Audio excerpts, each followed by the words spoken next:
over the past year, we've seen so much in the way that supply chains have been disrupted, right? We've got uh, uh, the crisis in the Red Sea with missiles going at at shipment into shipping lanes and having to go around the Cape of Good Hope now, changing supply chain timelines. We've got the bridge in Baltimore collapsing. We've got um, this mounting up and down trade war that's happening between us and the US and China and pretty much everywhere. But along with that, like it's affected so much. Aerospace, Airbus is now talking about we can't deliver planes until 2027 because they can't get engine parts or structural parts. Uh, like you can't even get chocolate in some places because cocoa prices are expanding because of things in the Western Northern Africa and Ghana. Their cacao plants are affected by this shoot virus, swollen shoot virus. Um, Factory fires. We've got so much disruption in what used to be very static, very safe supply chains. Now, before we get into your book, um, let's explain to people why they should listen to you. You've had a wide variety of your career in supply chain is wide and varied, even though you're so young. What is it? What experiences have you had? Like, what's your journey and what led you to write this book? Right. Well, thank you, David. It's great to be here, and I'm happy to see some familiar names in the audience, and I'm really looking forward to chatting with you. Yeah, this book has been in the making for a long time, and it's one of these things where, I've accumulated stories, I've accumulated, scars over a 30 plus year career. I've been there, done that. I've tried some of the stuff, and I mean, 25 years ago, we were doing this stuff. We didn't call it anti-fragility back then. So basically, I've accumulated stuff. People are like, "Oh, you should write a book." And then finally, in the last couple of years, I was like, maybe I should write a book. And let me share what I know. And it just so happens that, COVID really was the impetus for me to actually seriously consider writing a book. Because as I said, over the course of my career, I've been in fast moving consumer goods, right? So consumer packaged goods is where I grew up, but I've been in food and beverage, I've been in industrials, I've been in packaging. I in the early parts of my career, I was in aerospace and defense, from an industrial manufacturing standpoint. And I've been through the end-to-end supply chain, right? And basically every career highlight I've ever had, whether I was in procurement or in the rest of the supply chain, every career highlight had to do with collaboration with the supplier ecosystem or internal collaboration to try and create value for the business. So this book sort of wrote itself. And, as a result of the disruption, back in 2020 when we had the pandemic, that gave rise, to anti-fragility. And what does that really mean? It started with we need to be able to have resilience, but anti-fragility is really all about being able to thrive in disruption. So I'll stop there and help you unpack some of what I said. So no, I think I after I read the book, I looked up anti-fragility and I we talked about Nassim Taleb, who's the original kind of thought process because I had never heard of anti-fragility, right? Right. Fragile, robust, resilient, yeah, all of that. But anti-fragility was not something that I'd really been familiar with, especially not in the context of supply chain. So what does it mean in a supply chain to be anti-fragile. Right. And why did you choose to make that the core of your framework for this book? Yeah, it's interesting because before massive disruption became the norm, Hmm. we were living in a very stable environment. So if you think back, the last 25, 30 years, it was all about low cost, low cost, low cost supply chains. We were offshoring everything. We were, sending everything over to China and to Asia in general. And really we lost out on flexibility or optionality, right? So we Yes. were narrowing the scope by going to very few sources of supply because it was all about low cost. Well, what happened?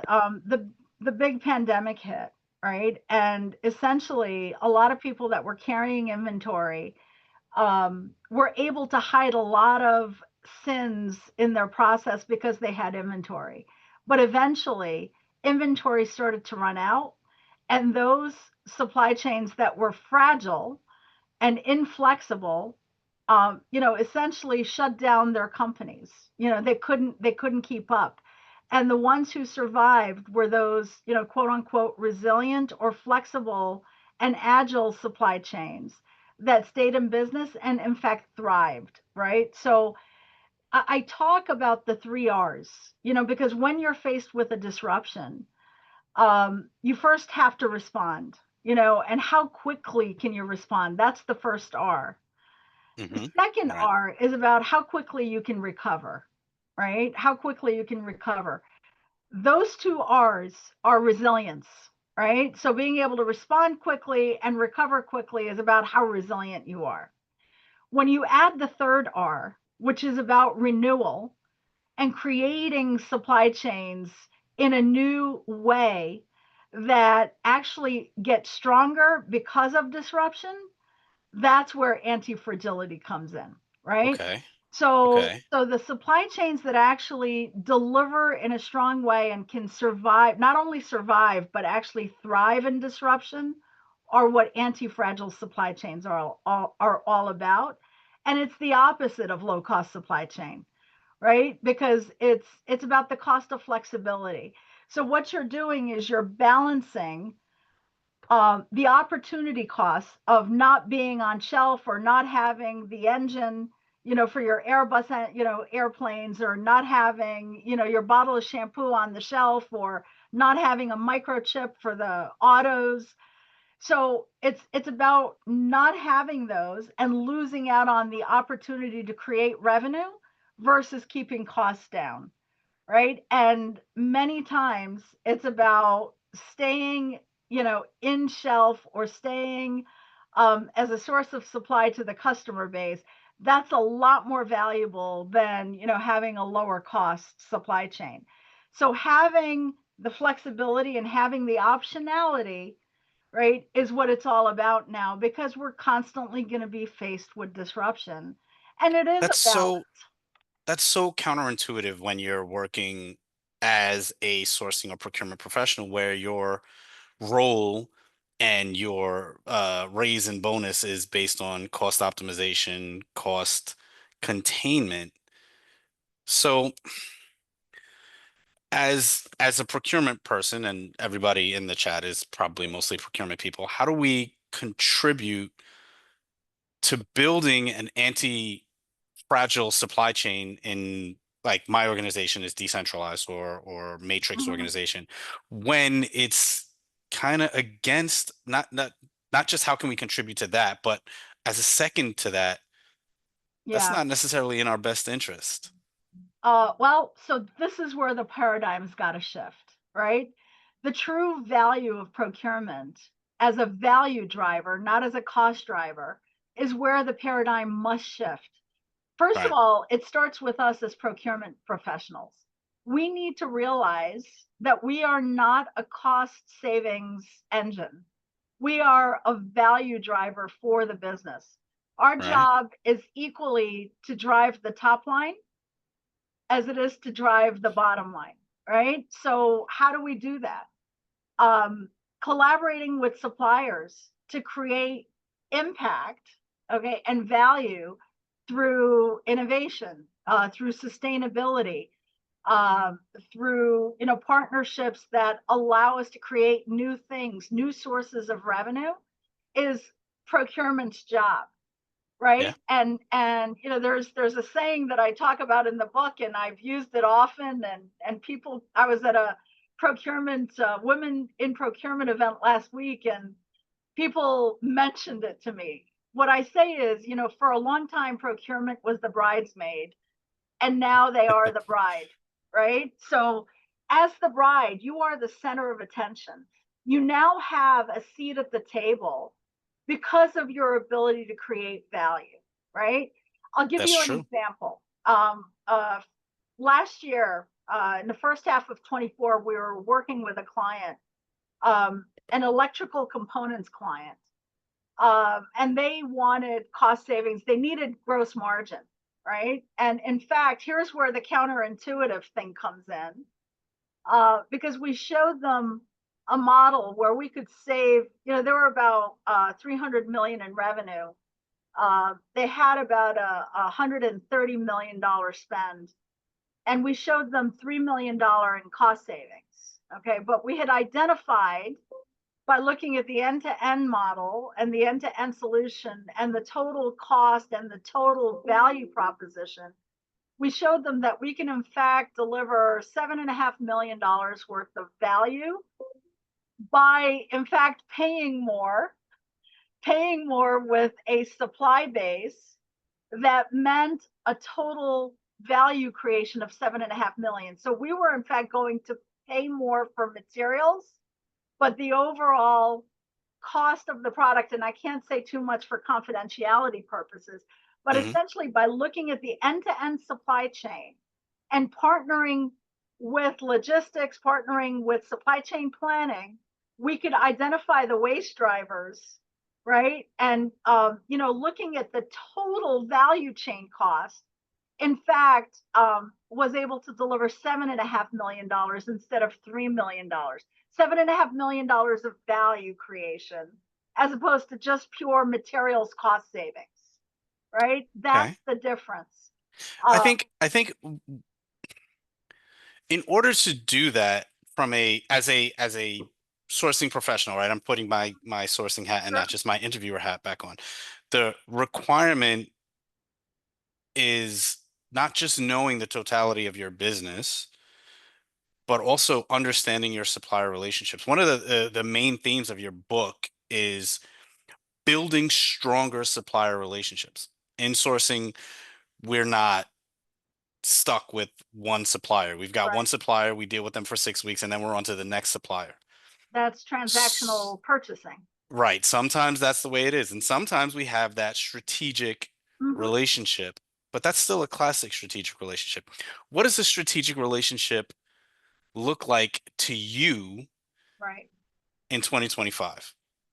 In 2025, it's about connecting the decision makers, right? That it's about creating the partnerships, not across functional silos, but a collaborative, cross functional, inter collaborative supply chain, right? So it's connecting decision makers with the customer and the supplier, and being able to identify the opportunities, right, at multiple levels. So at the strategic level, it's about top to top relationships being created, where you identify opportunities by sharing strategies. So it requires an incredible shift in mindset, because it requires incredible trust between the two parties.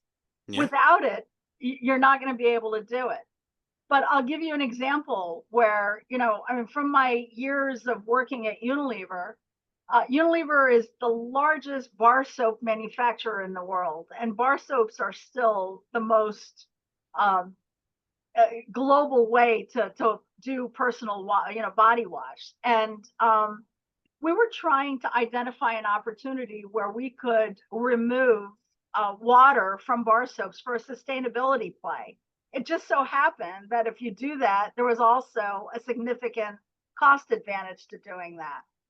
By creating an opportunity where a big name chemical manufacturer and Unilever were put in a room with the decision makers, the chief R&D officer, with the president of the business, sitting there saying, "Here's my challenge."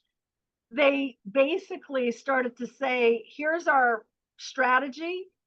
The suppliers shared their strategy, and then they talked about their R&D technical teams being able to share best practice by going to each other's labs and embedding themselves in each other's labs. They identified a tangential solution. They said, you know what? We also supply paint coatings chemicals for the paint industry. We can take this one situation, this one ingredient, and we can put it in your bar soaps and it would create what you want.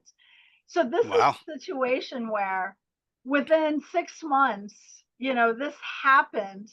It generated millions and millions and millions of dollars in savings.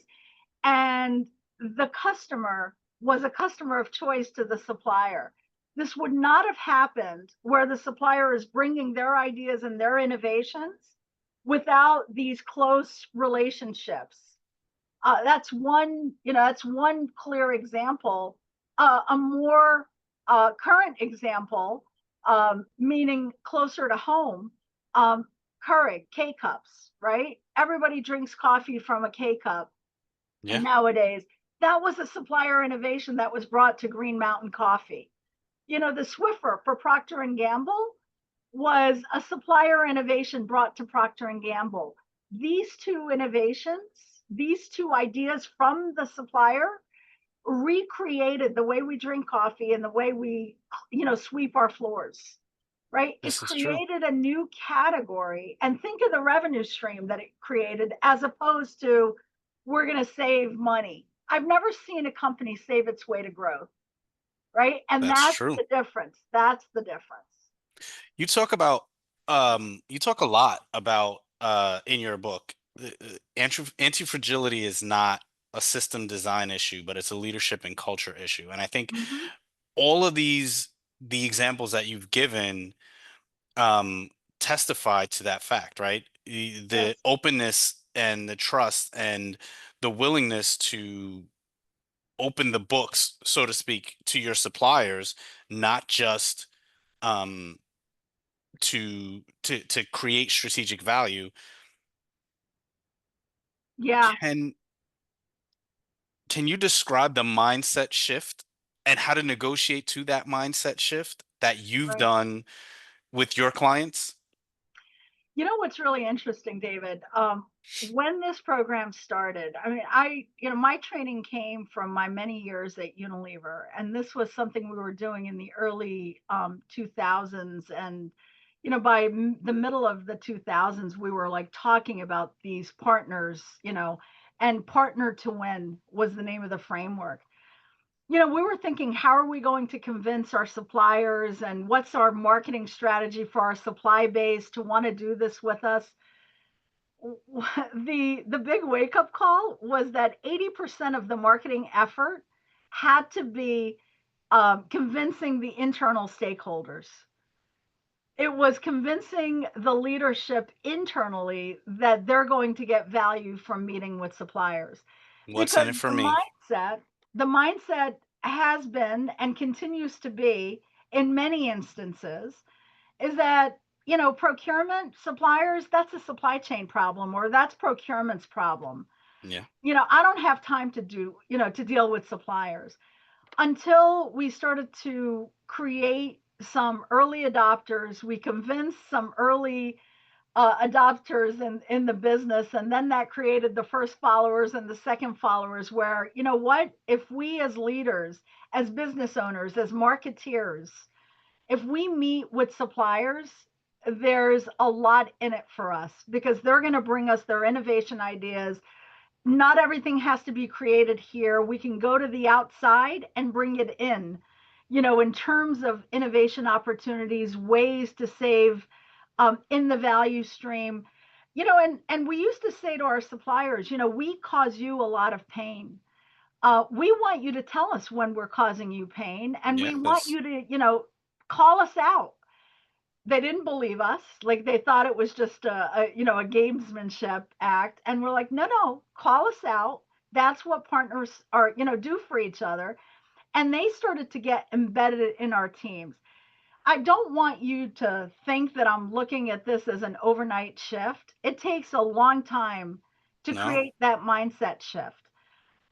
It takes convincing and it takes a couple of use cases to show and demonstrate the value in order to keep repeating it. But it starts with the internal stakeholders being convinced that procurement, is a value driver. And the only way you're going to do that is by speaking the language of the business. So I often, when I'm coaching procurement teams and I'm advising procurement teams, I always tell them, you're a finance manager, you're a legal and compliance manager, you are a cheerleader, you are a coach. We wear many, many hats, but at the end of the day, we need to be able to speak the language of the business. What is the CEO thinking? What is the CFO thinking? What is the CMO thinking? And by being able to support their objectives and by getting suppliers to meet with them in the early stages, that shift in mindset will change and they'll begin to, come off that cost savings drug. And let me not sugarcoat this. We're always going to be addicted to the cost savings drug. I mean, in every company I've ever worked, it's always me delivering the message, hey, suppliers, you got to deliver 5%, year on year, every year without fail. So we're always going to be beholden to cost savings as procurement professionals, but really that is shifting to a lot more of we've got the ability to pull the revenue lever here. We can Hmm. increase cost margin, gross margin by delivering on, the revenue channel, right? Like by delivering the innovation and essentially, leveraging the value chain so that we've got these options, we've got these strategic partners that are going to help us in the time of crisis by being the customer of choice. Not every product that we sell. I mean, so the Kralik matrix still exists, right? You're Hmm. not going to do this for paper clips and office paper, right? So this is not where you do this. You do this in that top right box for your most strategic partners and materials that you're buying. Yeah, yeah. When we started this conversation, I want to take a step back. When we started this conversation, we started talking about what drove you to write this book. Um, and when I started talking about just the stuff that happened in 2024 and 2025 so far. Um, are there specific events that have happened recently that you think validated your ideas around any fragile supply chains? Yeah, I mean, the stars were definitely aligned, with the timing of finishing this book. I get asked all the time about trade and tariffs and, what should we do? And I just call it the noise of the day, right? It's the noise of the day. Today it's tariffs. Tomorrow it'll be, a war breaking out in some other zone that's really important. It doesn't matter what the event is. What we can count on is there will be disruption, right? There will be disruption. So therefore, it's about risk mitigation. So lots of things have validated, the point of my book. I mean, just look at it. It's like, look at the news cycle every day. This is true. It's validating, the book. And so therefore, the premise is to start with risk mitigation. And when I advise, CFOs and COOs nowadays, I ask them to start with doing risk mitigation exercises on a quarterly basis. Now, you can do it at multiple levels, whether it's operational, tactical, or strategic. You start with a strategic risk assessment. So, in fact, I'm working with a client right now where 80% of the revenue is basically in a very limited manufacturing footprint. Something were to happen, and they'd be out of business. And Yeah. that's the first call out that I said to them. How do you diversify? How do you create optionality in your manufacturing strategy? And they're looking at it as like, how do we continue to add to this footprint because we want to lower costs? And I'm like, no, you can't think about it that way. So really, how do you handle the noise of the day or the noise of the week or whatever it is? It's creating scenarios and asking yourself, what would I do if, and having a plan to support just that. So it's, you start with the business strategy and you keep diving into the lower levels until you get to the day-to-day operational level. So if, supplier A were to have a fire, or, for whatever reason can't supply, how do I pull the trigger on supplier B? And you can't do that without having strong relationships. So if Yes. I'm looking at you as you're my primary supplier, David, 80% of my spend is going with you. And that other one, Kathy Perna, she's going to be like my challenger supplier, for the other 20%. Why should Kathy help me, unless I had a strong, open, and transparent relationship with her that says, look, you are going to be my challenger, but I'm going to give you opportunities to prove yourself, and over time I'm going to increase your volume if you deliver. Right, but it takes that open and transparent relationship to create that. But essentially, start with a risk mitigation plan that looks at revenue. Right, how much of your revenue do you want to create? Right, and if you apply the Pareto principle to everything we do, how much of my revenue do I want to protect? 80% of my revenue. What does that look like? And then you map out the supply chain. So 80% of my revenue is sold here to these customers with these, geographies. And then you start building the supply chain backwards. What components go into these products? What services go into these products that I need to protect? And then, as you're doing this value stream map, you identify the points of vulnerability, right? And so for every weak link in the chain, you say, okay, let's do a scenario plan here. If X happens, I'm going to pull Y. If Z happens, I'm going to pull A, B, and C, right? Hmm. And so as long as you've identified those risk mitigation plans and you've tested them, right? You've tested them, then you're going to be able to respond much more quickly. And those companies that have done this routinely over and over again, and they embed it as part of their day-to-day practice, those are the companies that become anti-fragile. Interesting. Interesting.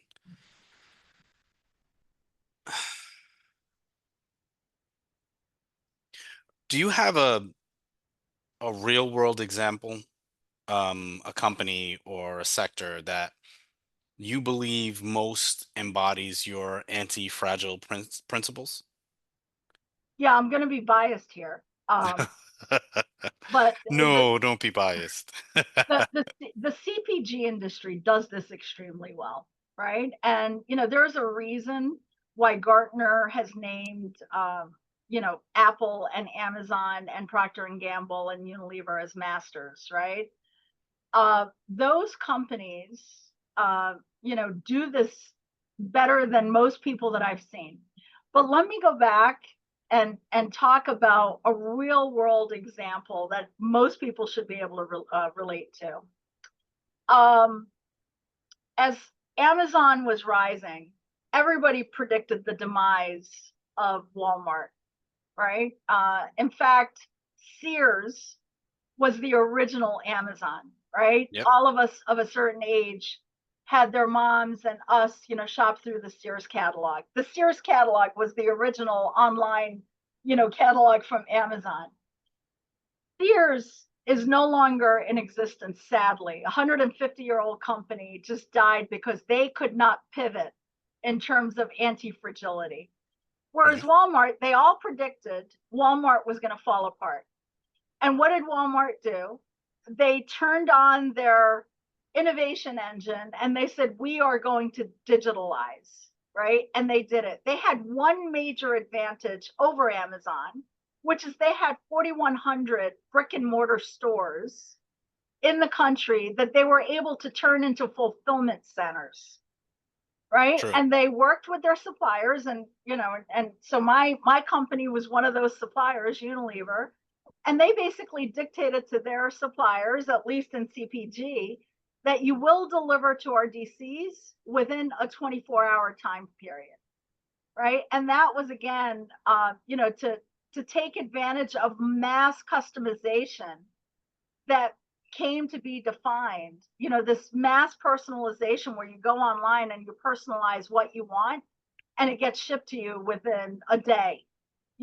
So Walmart made that shift, and the Unilevers of this world had to change their entire logistics network to be able to accommodate being able to fulfill Walmart within a 24-hour period. It meant automation, it meant robotics, it meant data visibility, so that you Hmm. can make decisions very, very quickly. These are all principles that underpin anti-fragility, right? So that's a real world example for you in terms of how this gets applied in real life, and how Walmart made that pivot, right? And look at Walmart today. It's Largest retailer in the world. Yeah. exactly.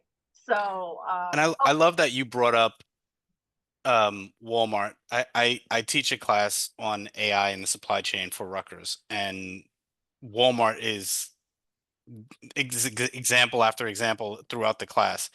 Um, but I want to talk again about the thing that I love. I love technology, right? I'm in tech. I've always been in tech. I'm always going to be in tech. That's why I'll never be a CPO, because all I want to do is tech, right? So, how do you see the technological advances, AI, digital twins, predictive analytics, playing a role in advancing this concept of anti-fragility? it's at the heart of it. It's at the heart of it. And people who don't embrace it will go by the way of the dinosaur, right? So it is fundamental, and data underpins everything that we're doing. 100%. So the most important thing is how quickly we can make decisions. And we can't make decisions unless we can access data very, very quickly in real time so that we can see the scenarios, and make decisions, right? So I often caution people that are in positions where, what we do is a calculation. Like, for example, creating the plan is not a value added service because AI can create the plan. That's just a Yeah. mathematical calculation. Yep. The value of a good planner, okay, is being able to make decisions about changes in the plan and react very, very quickly, right? So if you're in procurement and you're creating POs, you're cutting POs and you're doing three-way matches, with invoices, your job is going to go away if it hasn't already, right? Yes. So, category management, okay? Think about, directors that are managing categories, or the CPO who's trying to staff, around category management. The bottom line is AI is going to enable um, fewer people needing to manage categories because now you can consolidate Yeah. because of the power of AI. And Yep. you're teaching AI to Rutgers, and about Walmart, and the experiment they did where they went so far as like 2 rounds of negotiations using AI tools exclusively. Yes. And they did that with 100,000 tail spend suppliers, Yeah. right? And they wound up saving after the experiment 3.5% using AI without even having to negotiate in real life. Yeah. So think of what people do. Now think about tail spend. Nobody ever touches that last 20% because it's Nope. too much of a nuisance. We don't have time for that. We don't have time, and now suddenly we can do it because of AI. Yes, this is true. And Yes. think of the value we can actually extract out of the tail spend that nobody wants to touch because they can't get to it. So So go ahead. Sorry. no, I was just going to say, technology, digitalization, being able to embrace these tools that are opening up doors and saving lots of time is what's going to separate, the good from the great, and those that don't embrace it are going to obsolete themselves out of jobs. So that's, it's a little bit of a harsh message, but that's the reality.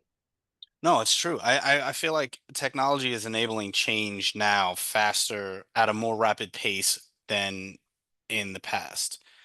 And a lot of organizations, especially in procurement and sourcing, we are a bill. We are not necessarily a revenue driver, which is traditionally what we want to be. We're stuck in reactive mode. So, what steps, in your opinion, can we take towards building towards that upward slope towards anti-fragility in our supply chain, sourcing, procurement operations? Once again, it starts with leadership and culture, right? It has to be a top down cultural shift. Um, and that's where I try to advise. So my sweet spot is in the mid market, usually like around half a billion in revenue up to like 3 or 4 billion. Those are usually the clients that I talk to. And they're the ones that are trying to make the shift, but they don't know how to do it because they think the concepts that I'm talking about are for the big companies and we don't have the resources for that. So it's really about embracing the notion that we can do it like one small bite. We're going to eat the elephant one small bite at a time. So if, how do you do it? How do you shift it? First of all, embrace the idea that I need to work on eliminating risk from my supply chain and start with a pilot, right? It's always about proof of principle, showing the people what's in it for them. If you start small and then build up, so that's how you're going to build credibility. Start small, demonstrate the value, then go to the next thing, right? It's about creating the concept of early adopters around a small framework. Demonstrate it, and it's going to take risk. It's going to take guts. It's going to take, people, at the lower levels convincing the higher levels that there is a reason why we should do this. But how do you measure anti-fragility? Do you have like a set of KPIs or something that you recommend tracking? Yeah, I mean, so it's really managing a balanced scorecard, right? It's creating a balanced scorecard and creating the baseline. Where are we today? So measuring, the whatever you want to, whatever you want to look at. So from a procurement standpoint, let's look at our base spend. Let's look at our, what are you going to measure your relationships on? You're going to talk about like, a collaborative pipeline of innovation projects. You're going to look at continuous improvement projects that you're working on together. You're going to look at, what is our year over year cost savings? What is our year over year, quality metrics? So you start with traditional metrics as a baseline. And then, how do you measure the delivery of innovation? You're going to have to look at how many projects are we working on together? How many are we actually either co-creating, or how many of our people are actually collaborating by working in each other's sites? That's how you do it. Number of projects that are delivering value, and then tracking a funnel. So it's really about, pouring ideas into a funnel and seeing what comes out on the other end, and then doing that post-mortem.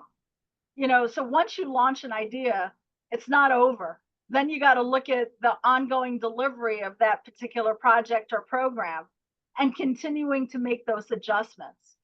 So there's no magic bullet in terms of how you measure success. Okay, it's number of conversations, it's number of meetings, it's establishing the governance, right? It's about creating a governance at the strategic, the tactical, and the operational level.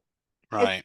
putting a framework around how we work together, and then agreeing a set of KPIs that are mutual between the supplier and the customer. And then how are we going to measure and how often? And what we've seen is that over time, there's just a bucket of money that gets delivered in the way of value. It's about the value creation, right? And about the health of the relationship. So I hopefully that helps, but I It do does. have, That's a great answer. yeah, I do have a framework, for like, basically a hierarchy of KPIs and how you measure it.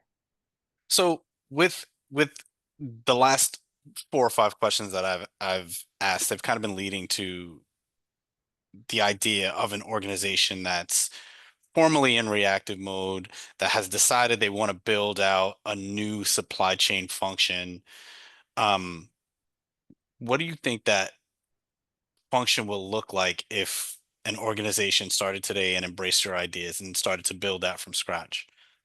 Right. So, I mean, if we take things in simple terms of people, process, and technology, right? It starts with, people. It starts with the organizational construct. And how much of an enabler do I want my supply chain to be, right? So, first of all, it takes earning the right to grow, right? It takes earning the right to grow. And it starts with delivering on the promise of cost savings, right? So a supply chain has to deliver the first level of the pyramid, the base level, which is cost savings. Cost savings enable, right? You can Yes. reinvest the savings and you enable different aspects. So you create an organization that's flexible, that's matrixed. And what I mean by that is that uh, procurement, let's focus on just procurement rather than the entire supply chain, even though my book is about the supply chain. From a procurement standpoint, there's this concept of business partnering, the the leaders of the business, right? So really it's a triangular relationship from a procurement organization standpoint. So where do I want to put, if I'm the CPO, I want to be able to create an organization where I've got business experts and I've got category experts or material experts or, basically category management experts. And then I might want to have a best practices like a center of excellence organization that can bridge the gap across all these people, right? But as somebody who's business partnering the business, I want to be able to take that business strategy and translate it into a supply strategy and work with my category management counterparts to say, you're the external expert, I'm the internal expert. Let's get together. Let's talk about how we partner with the suppliers so that we can connect them to our business leaders, right? So it's a matrixed organization that I'm going to create.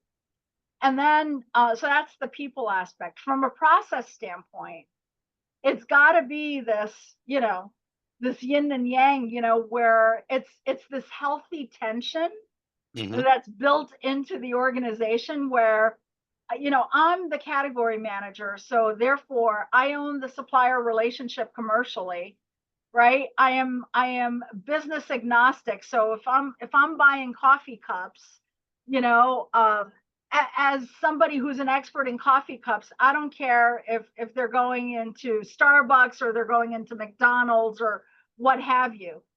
But then I bring that expertise and then I translate it to what it means for this business, right? And so it's this collaborative relationship then that works with a single supplier who is then learning what they need to do for the business, as opposed to just give me the cheapest coffee cups, right? Yeah. It's not Yeah. about that. So that's, that process and that healthy tension is not going to be covered in a 1 hour conversation. But that is the crux of it, right? So that's the crux of it, is how do you actually interact and how do you work along the lines of that healthy tension? And then it's about having tools as sort of the foundation underneath the house. Without the technology, none of this is going to be successful, because you've got to be able to have clean data. You've got to be able to have, robust systems that can help you make decisions in real time.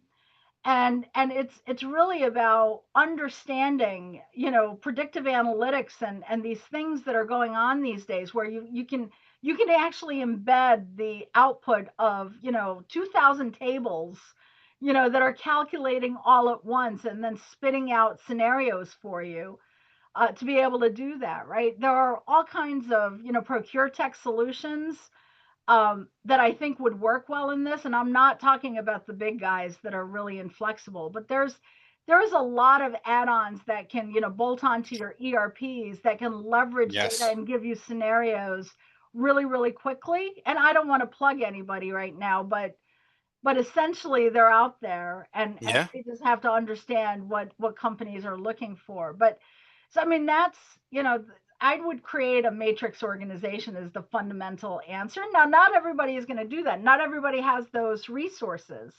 Yeah. So it's about how do you have many hats, and then how do you leverage the supplier's resources? And Exactly. this is the thing I try to teach my clients. Well, I don't have the resources to do this. I'm like, yes, you do.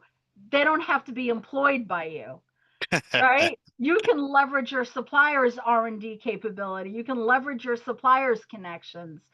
And that's what they need to do in order to be able to compete effectively. Yeah, that's very, very true. So we've only got a few minutes left, and I do have a couple more questions that I want to ask you. But the first thing I want to do is say around your book. Like I said, I'm in tech, and prior to this year, disruption wasn't something that I was overly worried about, right? You have to worry about it when, there's a tsunami and the chip factories in Taiwan get affected by the tsunami. So now laptops are going to be a little scarce for a couple of months. Boo-hoo. But now you're looking at 60% increases in software prices coming from your vendors year over year because they're afraid that the secondary and tertiary effects of tariffs are going to be higher pricing on chips and higher pricing on batteries, and that's going to come to Amazon and that's going to go to them, and then it's going to come back to us. So your book came to me at a time that was super eye-opening because of these secondary and tertiary effects of Yeah. tariffs that I never would have thought of before. I never would have thought to go to AWS and say, okay, I need you to help me develop a plan to contain my costs in the event that your costs start to go up in my Right. now 4 or 5 year contract, right? Because you're going to want to come back to me. Um, it's become so much more important to build in those clauses around cost containment, innovation, um, Yeah. and ensuring that constant contact with the suppliers in the governance pieces of your contract, right? I need to know what your QBR looks like. I need to know what your R&D, your 18-month roadmap looks like. How are you addressing tariffs and trade challenges that you're seeing now? So I just want to say thank you because reading your book really did give me another level of um, personal interest to look at when I'm dealing with my suppliers on a regular basis. You hit the nail on the head. I couldn't have asked for a better endorsement of the concept of the book. It's about containment and it's about mitigation. We're not Yes, going to be able to eliminate the price increases that are driven by the tariffs, but how do you contain and how do you mitigate as much of the pain as possible? And then how do you look out so that you're protecting yourself in the out years, right? Just like you've just exactly. described. That's Exactly. exactly the concept of what we're trying to say here in the book. So I love that you said that, because honestly, that's what it's all about. And it's about that open and honest conversation. And sometimes it's a really hard conversation. Yeah. I'm not going to accept that cost increase, or you're going to have to eat more of it, or you don't want to pass on the cost increases to the customers, Right. to the consumers ultimately. So how do you try and avoid as much of it as possible? And it's Exactly. all about having those conversations and that governance in place to be able to do that. So I have one more question, and then I think we'll end it. And Oh, I usually ask this to people who've been in supply chain for a while. If you could give one piece of advice to a young supply chain person just entering the field, someone graduating college maybe, what would it be? What would be your one piece of advice? oh my gosh. Stay curious and continue to learn, right? When you leave school is not the end of your education. Education is a lifetime endeavor. Always stay curious and always upskill, because what you know today is going to be obsolete in 20 Yeah. minutes from now. So so therefore, and the other thing I would mention is mentorship and networking, right? Go find somebody you admire in the organization, emulate their style, and go talk to them about if they would mentor you. And then always, always create relationships, because at the end of the day, AI is going to do a lot of things. It's never going to replace the human touch. So it's all about relationships building, Hmm. mentorship, and learning, continually putting yourself in a position of improving your skills. Anna, thank you so much for spending time with me today. Thank you for answering all of my crazy questions. I appreciate it so much. Everyone who's here, thank you for joining. On behalf of ISM New Jersey, this has been Supply Chain Information Flow. Thank you so much, Anna. Thanks I again. appreciate it. Thank you so Everybody much. have a great rest of the day. You too. Thank you so much.